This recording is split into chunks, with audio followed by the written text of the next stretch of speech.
Assalamualaikum warahmatullahi wabarakatuh. Perkenalkan, saya Cici Putri Ayati, NIM 19017043, akan mempresentasikan video ujian akhir semester mengenai materi hakikat filsafat, filsafat alam Yunani, dan 3 filsuf besar. Yang pertama, hakikat filsafat. Filsafat merupakan ilmu yang sudah sangat tua. Bila kita bicarakan filsafat, maka pandangan kita akan tertuju jauh ke masa lampau di zaman Yunani kuno. Pada masa itu, semua ilmu dinamakan filsafat. Dari Yunanilah kata filsafat ini berasal, yaitu dari kata philos dan sophia. Philos artinya cinta yang sangat mendalam, dan sophia artinya kebijakan atau kearifan. Istilah filsafat sering dipergunakan secara populer dalam kehidupan sehari-hari, baik secara sadar maupun tidak sadar. Dalam penggunaan populer, filsafat dapat diartikan sebagai suatu pendirian hidup dan dapat juga disebut sebagai pandangan masyarakat. Filsafat sering juga dapat diartikan sebagai berpikir reflektif dan kritis.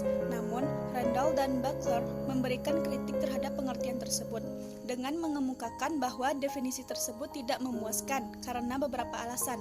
Di antaranya, tidak menunjukkan karakteristik yang berbeda antara berpikir filsafati dengan fungsi-fungsi kebudayaan dan sejarah. Kemudian, para ilmuwan juga berpikir reflektif dan kritis, padahal antara sains dan filsafat berbeda.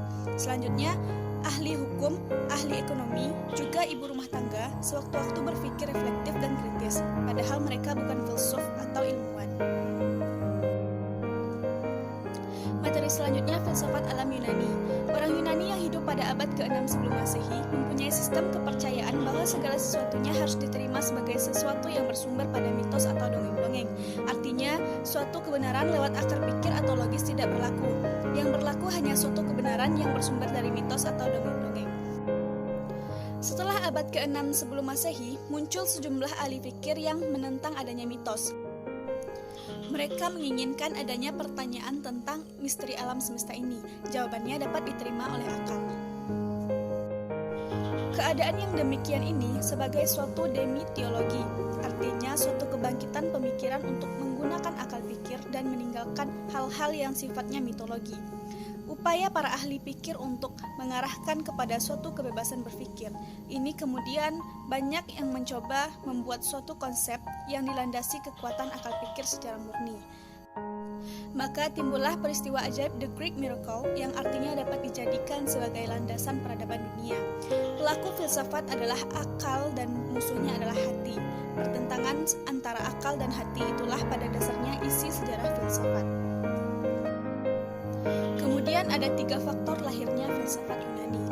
Yang pertama, bangsa Yunani yang kaya akan mitos atau dongeng, di mana mitos dianggap sebagai awal dari upaya orang untuk mengetahui atau mengerti. Mitos-mitos tersebut kemudian disusun secara sistematis untuk sementara kelihatan rasional, sehingga muncul mitos selektif dan rasional seperti syair karya Homerus, Orpheus, dan lain-lain. Yang kedua, karya sastra Yunani yang dapat dianggap sebagai pendorong kelahiran filsafat Yunani. Karya Homerus mempunyai kedudukan yang sangat penting untuk pedoman hidup bagi orang-orang Yunani yang di dalamnya mengandung nilai-nilai edukatif. Dan yang ketiga, pengaruh ilmu-ilmu pengetahuan yang berasal dari Babilonia atau Mesir di lembah Sungai Nil.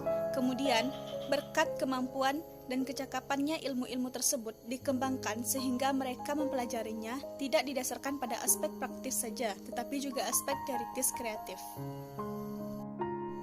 Kita masuk ke 3 filsuf besar Yunani. Yang pertama Socrates, kedua Plato, dan ketiga Aristoteles. Yang pertama Socrates. Socrates yang hidup antara tahun 469 sampai 399 sebelum Masehi adalah seorang filsuf Yunani.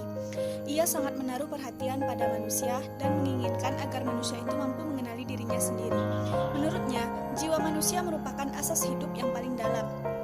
Jadi, jiwa merupakan hakikat manusia yang memiliki arti sebagai penentu kehidupan manusia. Berdasarkan pandangannya itu, ia tidak mempunyai niat untuk memaksa orang lain menerima ajaran atau pandangan tertentu. Ia justru mengutamakan agar orang lain dapat menyampaikan pandangan mereka sendiri. Untuk itu, ia menggunakan metode dialektika, yaitu dengan cara melakukan dialog dengan orang lain sehingga orang lain dapat mengemukakan atau menjelaskan pandangan atau idenya. Dengan demikian, dapat timbul pandangan atau alternatif yang baru. Sokrates tidak meninggalkan tulisan-tulisan tentang pandangannya, namun pandangan Sokrates tadi ditemukan oleh Plato, salah seorang muridnya. Selanjutnya Plato. Plato mengemukakan pandangannya bahwa realitas yang mendasar ialah ide atau idea. Ia percaya bahwa alam yang kita lihat atau alam empiris yang mengalami perubahan itu bukanlah realitas yang sebenarnya. Dunia penglihatan atau dunia persepsi, yakni dunia yang konkret itu hanyalah bayangan dari ide-ide yang bersifat alami atau imaterial. Plato menyatakan bahwa ada dunia tangkapan indrawi atau dunia nyata dan dunia ide. Untuk memasuki dunia ide, diperlukan adanya tenaga kejiwaan yang besar, dan untuk manusia harus meninggalkan kebiasaan hidupnya, mengendalikan nafsu serta senantiasa berbuat kebaikan. Plato menyatakan pula bahwa jiwa manusia terdiri atas 3 tingkatan, yaitu bagian tertinggi ialah akal budi, bagian tengah diisi oleh rasa atau keinginan, dan bagian bawah ditempati oleh nafsu. Akal budilah yang dapat digunakan untuk melihat serta menertibkan jiwa-jiwa yang ada pada bagian tengah dan bawah. Dan yang terakhir, Aristoteles. Aristoteles pernah menjadi murid Plato selama 20 tahun hingga Plato meninggal. Ia senang melakukan perjalanan ke berbagai tempat dan pernah menjadi guru Pangeran Alexander yang kemudian menjadi Raja Alexander yang Agung. Selanjutnya, perlu kita pahami bahwa ia juga mendirikan sebuah sekolah yang disebut Lyceum. Aristoteles merupakan seorang pemikir yang kritis, banyak melakukan penelitian dan mengembangkan pengetahuan pada masa hidupnya. Ia banyak menaruh perhatian pada ilmu kealaman dan kedokteran. Tulisan-tulisannya dapat dikatakan meliputi segala ilmu yang dikenal pada masanya, termasuk ilmu kealaman, masyarakat dan negara, sastra dan kesenian, serta kehidupan manusia. Itulah tadi materi mengenai hakikat filsafat alam Yunani, dan 3 filsuf besar yang dapat saya sampaikan. Saya mohon maaf jika ada kesalahan dalam penyampaian